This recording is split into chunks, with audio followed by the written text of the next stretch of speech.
श्री गणेशाय नमः। प्रेम से बोलिए चौथ माता की जय, गणेश भगवान की जय। प्रिय श्रोताओं, आज की इस वीडियो में आप सुनेंगे भादो मास में सुनी जाने वाली चौथ माता की व्रत कथा। पौराणिक कथा के अनुसार एक ब्राह्मण था जिसके घर एक बेटा और एक बहू थे। बेटा और पिता कुछ कमाते तो नहीं थे, जो बहू के साथ आया हुआ दहेज का धन था उसी से अपना काम चलाते थे। जब भी बहू बाहर कचरा डालने जाती थी तब उसके पास वाली पड़ोसन उससे पूछती थी, बहू आज खाने में क्या खाकर आई हो? तब वह बोलती थी कि मैं तो बासी और ठंडी रोटी खाकर आई हूँ। एक दिन साहूकार के बेटे ने यह बात सुन ली। वह वहां से चला गया और अपनी माँ के पास जाकर बोला कि माँ, तू तो अपनी बहू को रोज गर्म खाना खिलाती है और वह फिर भी बाहर जाकर बोलती है कि मैं तो बासी रोटी खाकर आई हूँ। तब माँ ने कहा कि बेटा, मैं तो चारों थालियों में बराबर गर्म खाना परोसती हूँ। यदि तुम्हें यकीन नहीं हो तो तुम खुद देख लेना। वह अगले दिन तबीयत खराब होने का बहाना बनाकर कंबल ओढ़कर लेट गया।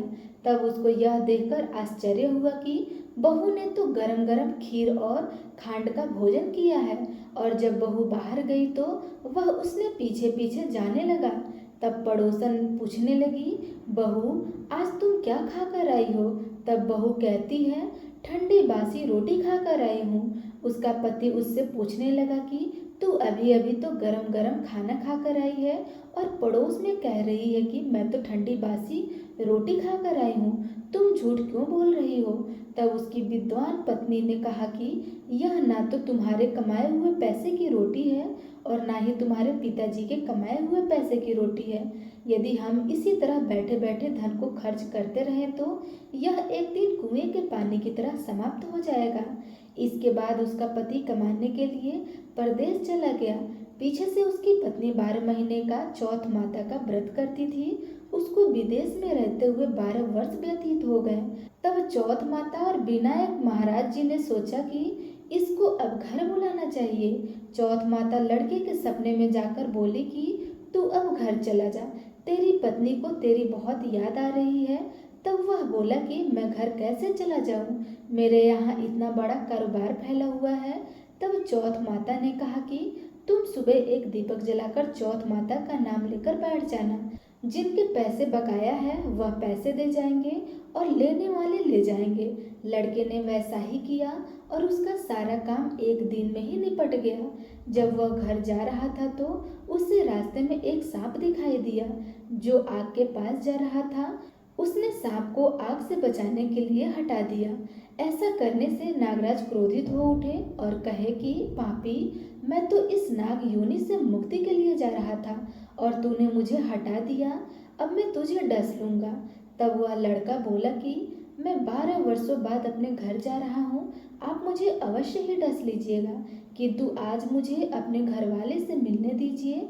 आप कल रात को आकर मुझे डस लेना। नाग ने उसकी शर्त मान ली और वहां से चला गया। जब लड़का घर आया तो वह उदास था। उसने अपनी पत्नी के पूछने पर सारी बात बता दी। उसकी पत्नी बहुत चतुर थी। उसकी पत्नी ने एक सीढ़ी पर बालू रेत बिछा दी और दूसरी सीढ़ी पर दूध का कटोरा रख दिया, तीसरी पर फूल माला बिखेर दिए, चौथी पर इत्र छिड़क दिया, पांचवी पर मिठाई रख दी, छठी सीढ़ी पर जौ और सातवीं पर रोटी रख दी।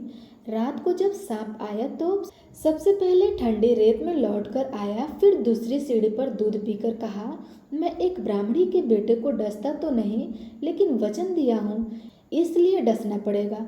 फूल माला की सीढ़ी से होता हुआ प्रसन्न पूर्वक इत्र की खुशबू लेता हुआ ऊपर की ओर आने लगा। सांप को ऊपर आता हुआ देखकर विनायक जी और चौथ माता ने कहा कि इस ब्राह्मणी के बेटे की रक्षा अवश्य करनी होगी, क्योंकि इसकी पत्नी इसके लिए चौथ का व्रत करती है, उसका फल तो देना ही पड़ेगा। तब विनायक जी ने सीढ़ी पर रखे हुए आंखों से सेल सुई बनाई और चौथ माता ने रोटी की ढाल बनाई और सांप के आगे लगा दी।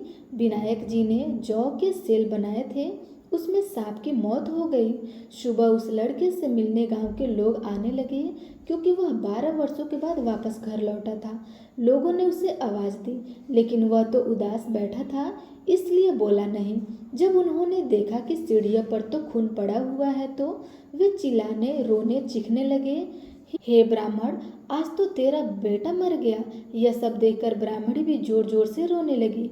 आवाज़ सुनकर उसका बेटा नीचे आया और कहा कि माँ, मैं मरा नहीं हूँ, यह तो मुझे डसने आया सांप मरा है। यह सब देखकर उसकी पत्नी भी प्रसन्न हो गई कि मेरे पति के प्राण बच गए। उसने चौथ माता को धन्यवाद दिया और कहा कि यह तो चौथ माता ने मेरे व्रत का पूर्ण फल दिया है। चौथ माता जैसे फल ब्राह्मणी के बेटे को दिया, वैसे सभी को देना।